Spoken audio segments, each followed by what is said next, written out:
tinokuchingamidzai kuchechi yeChrist Embassy yepamhepo yatinoita muchishona. Iko zvino hapachina chikonzero chokupedza svondo rose usina kupinda chechi, nokuti painopindwa unenge usipo, kuda wakanga uri kubasa pakaenda vamwe kuchechi, kuda wakanga uri parwendo, kuda chechi yeChrist Embassy haisati yakuwanikwa kwaunogara, kana kuti unofarira hako kudzidza shoko raMwari nechishona. Ino ndiyo yave chechi yako. Chipinda tinamati. Haleluya. Tinosanga zvekare pamhepo muchishona, tichivimba kuti makava nesvondo rakanaka, ndichivimba kuti manga muri kufamba nesu paminamato yatinokutumirai, nezvidzidzo zverapsodi zvatinokutumirai zuva rimwe nerimwe. Haleluya.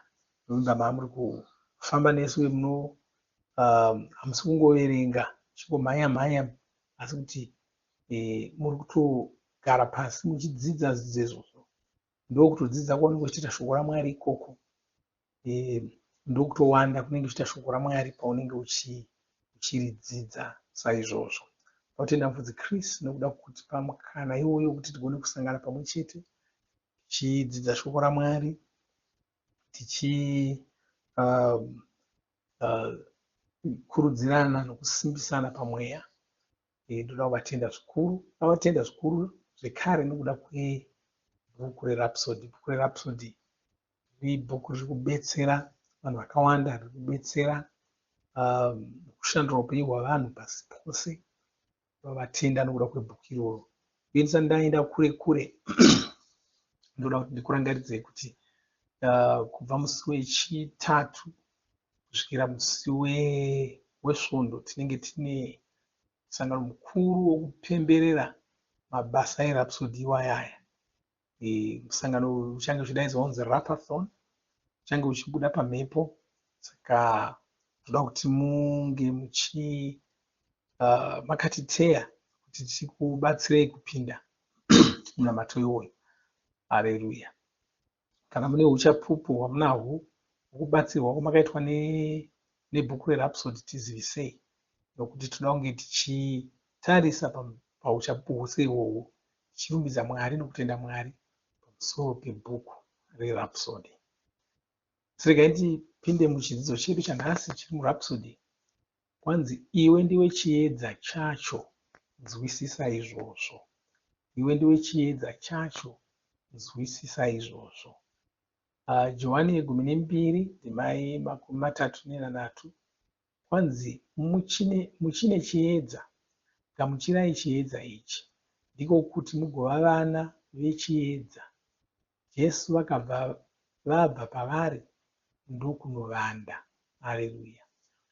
Kristu akuti sanangurira zvikanzi Jesu ane mashoko avakambotaura. Tinoawana muna Matiyo 5:14. Vakati, imi ndimi chiedza chenyika. Guta rakavakwa pagomo haringavanziki. Nyika ino iri murima, asi iwe ndiwe chiedza chayo. Haleluya. Mashoko akasimba, mashoko anokurudzira. Kwanzi nyika ino iri murima, asi iwe ndiwe chiedza chayo. Kuna vamwe vanongofarira kungotaura, vachingochema nongogunun'una navanhu vese vese vari munyika, chema kuti zvinhu hazvina kumira zvakanaka, nyika ino yazodai, yazoshata, nyika yashata vakomana, zvinhu hazvina kumira mushe, pakaipa. Haleluya. Aiwa, hongu nyika ino iri murima, asi iwe ndiwe chiedza chacho. Saka hautauri pamusoro perima riri munyika muno, sezvinonzi hauna zvaunogona kuita pamusoro paro. Haleluya. Unotaura pamusoro perima riri munyika ino semunhu aripo kubvisa rima iroro, kuunza chiedza. Haleluya. Kwai iwe ndiwe chiedza chayo. Jesu vane mamwe mashoko avakataura zvekare. Tinowawana muna Johani yesere ndima 12. Vakati, ndini chiedza chenyika ino. Munhu anonditeera haangatongofambi murima, asi achawana chiedza chichamutungamirira muupenyu hwake. Jesu vakataura zvekare muna Johani yepfumbamwe ndima 5. Vakati, kana ndichiri panyika kudai, ndini chiedza chenyika ino. Asi Jesu vakatoenda kudenga. Tisu tichiri pano panyika, tisu tava kuvamiririra. Saka tisu tava chiedza chenyika ino. Tinotonga takamiririra Jesu. Haleluya.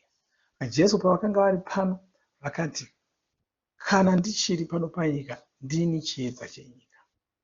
Haleluya. Kana ndichiri pano panyika, ndini chiedza chenyika. Kureva kuti kana vabva panyika havachisiri ivo. Saka wava chiedza chenyika ndiani kana Jesu vaenda? Tisu. Nokuti vakataura vakati, Baba sezvavakandituma, ndinokutumaiwo imi. Kureva kuti ndinokutumai kuita basa randakatumwa naBaba kuti ndizoita. Tisu tinovamiririra.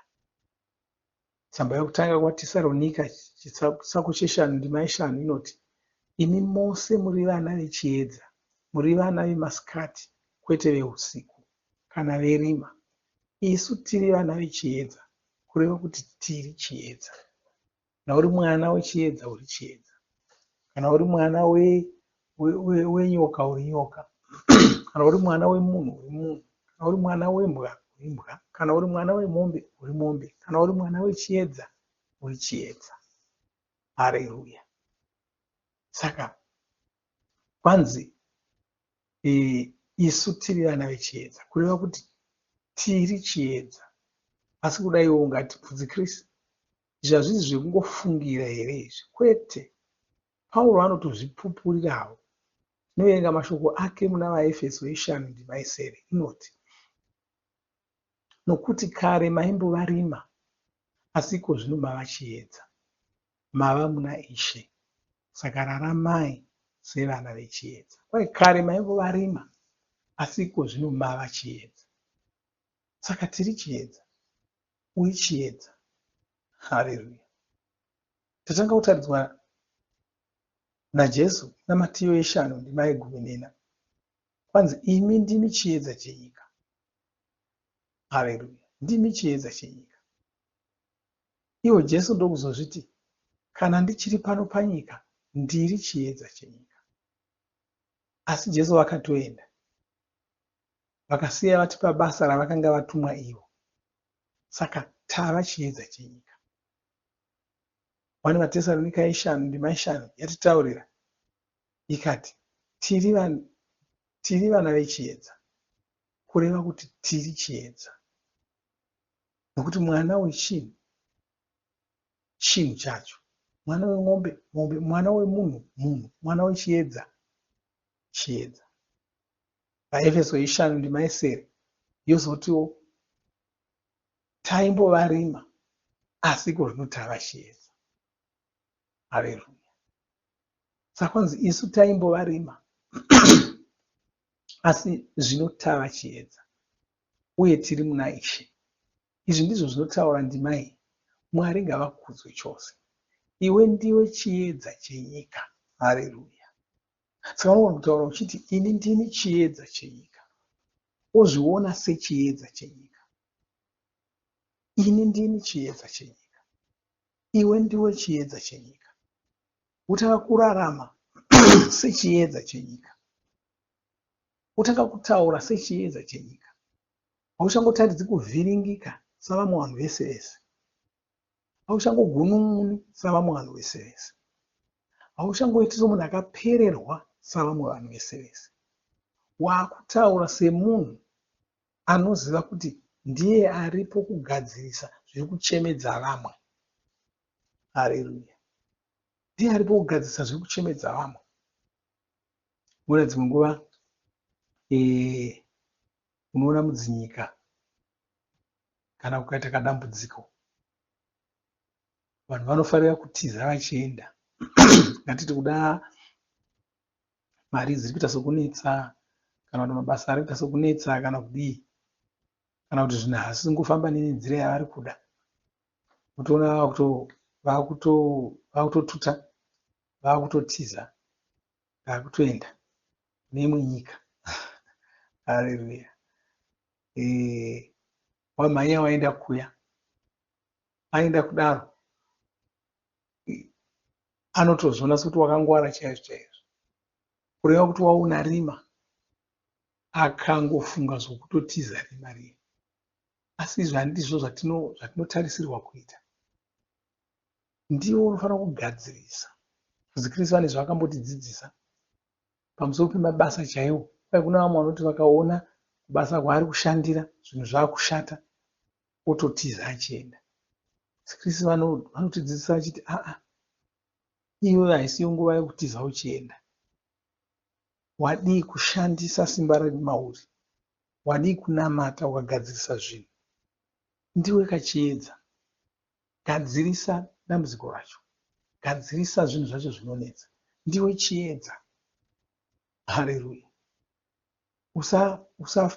Usafunga savamwe vanhu vomunyika, funga sechiedza. Ndiwe uri kugadzirisa matambudziko ari munyika iyoyo.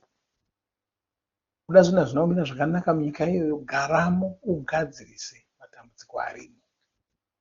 Haleluya. Kuda zvinhu hazvina kumira zvakanaka kubasa kwaunoshanda ikoko, garapo ugadzirise matambudziko arimo. Kuda zvinhu hazvina kumira zvakanaka mumhuri yauri, garamo ugadzirise matambudziko arimo. Haleluya. Gara ugadzirise. Usimuka uti ndini ndakauya kuzogadzirisa. Ndozvakaitwa naJesu. Nyika yakanga yakanyangara, vanhu vari vatadzi, zvinhu zvisina kumira zvakanaka munyika, zvichiita sokuti Satani wanga akutoenda nenyika yese. Jesu havana kurambira kudenga, vakati zvandingazvigone, vakauya chacho. Haleluya. Zvanzi ndini chiedza chacho, ndokugadzirisa zvinhu, ndokutisiyawo isu kuti tigadzirise zvinhu.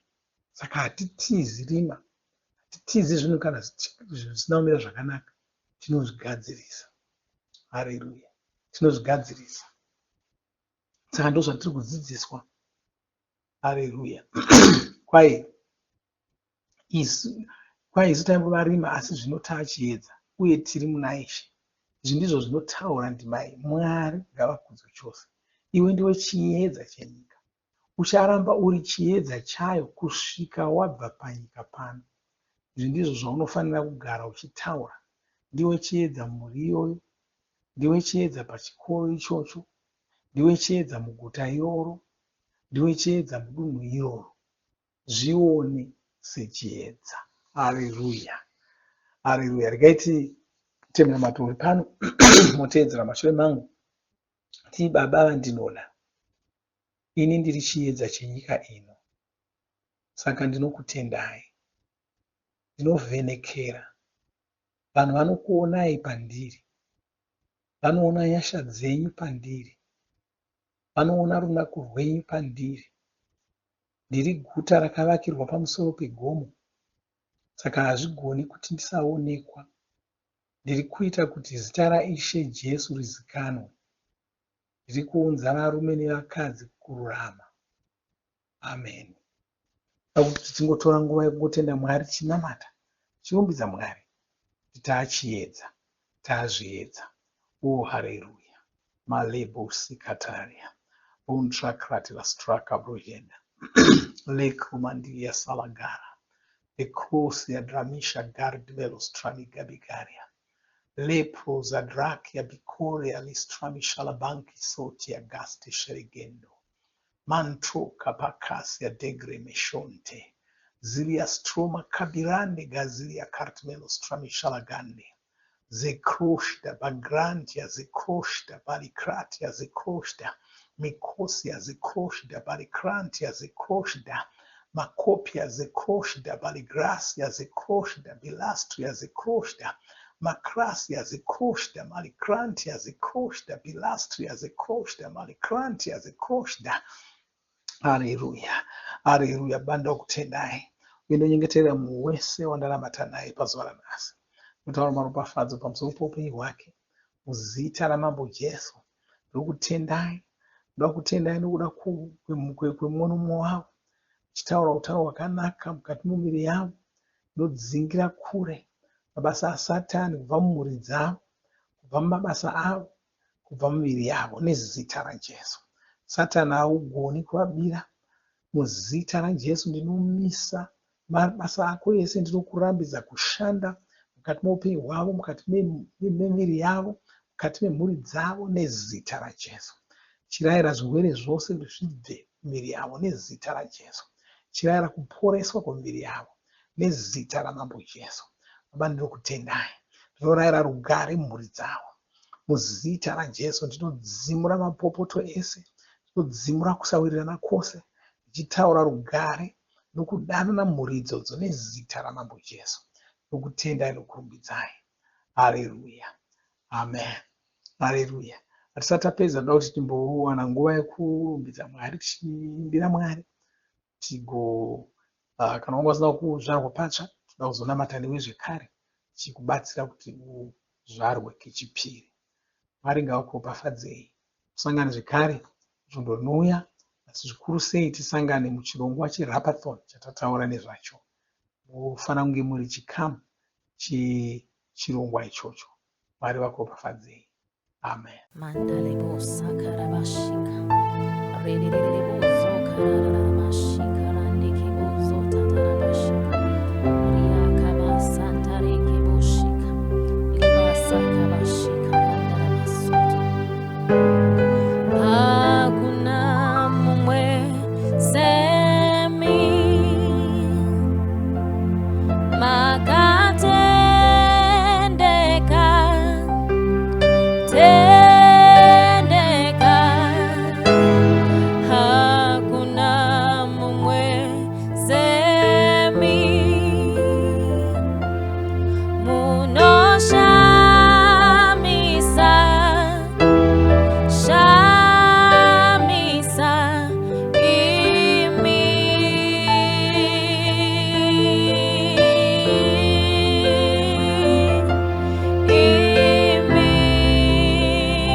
unoshamisa imi.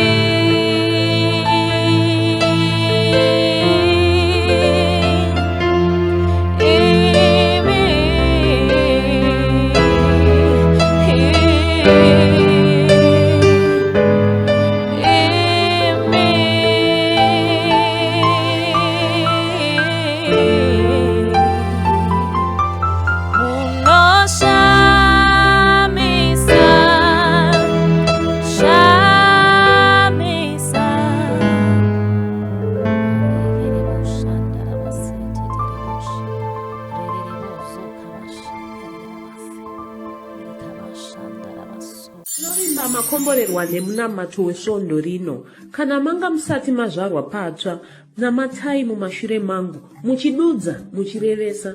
Taurai muchiti, Mwari vari kudenga, ndinouya kwamuri, ndinokoka Jesu kuti vapinde mumwoyo mangu. Ndinokumbira kuti Jesu vatonge upenyu hwangu. Ndinopupura kuti Jesu ndivo vava Ishe wangu. Saka ndinogamuchira upenyu usingaperi mumweya mangu. Ndazvarwa patsva, ndava chisikwa chitsva. Ndinokutendai. Amen. Makorokoto mazvarwa patsva, tinokugamuchirai muchechi yeChrist Embassy. Titumirei zita renyu nekwamunogara. Munogona kutumira iri SMS kana WhatsApp pa 0772 215 kana kutuma tsamba pa shonaror@gmail.com. Muchida kupa mpiro yenyu neEcocash, rovai namba *151*2*5*58225# motevera zvinenge zviri kutaurwa neEcocash ipapo. Kana muine nhare dzemazuva ano, munogona kushandisa KingsPay kupa mpiro yenyu. Shandisai kodi inoti TNIOG nemavara makuru. Tinoda kukuzivisai zvinotevera. Tinokurudzira kuti musadarikwe nezvidzidzo zveRhapsody. Zvidzidzei kuti shoko riwande mamuri, mugone kumirisana nezvinhu zvinonetsa muupenyu. Tinodavo kuzivisa vane nhare dzeEconet kuti *205# mava kugona kuwana Rhapsody panhare dzenyu kunyangwe musina WhatsApp. Rovai nhare idzi muwane Rhapsody panhare dzenyu zuva rimwe nerimwe. Munorova *205#, mosarudza daily devotional. Subscribe, shona Rhapsody muchishona. Munamato uno munoubata pa WhatsApp, pa radio, pa YouTube panoti Shona Online Church, pa www.ce-shonachurch.org, nepa vcc.rhapsodyofrealities.org. Tinokumbira mutizivise kana muri kutibata pane imwe yenzvimbo idzi. Kana pari painternet, munogona kunyoresa muchitipa zita renyu. Kana pari pa WhatsApp, tinyorerei tigopota tichikutumirai zvimwe zvidzidzo, kana kutitumira SMS pa 0772 166 928. Ivai nesvondo rakanaka.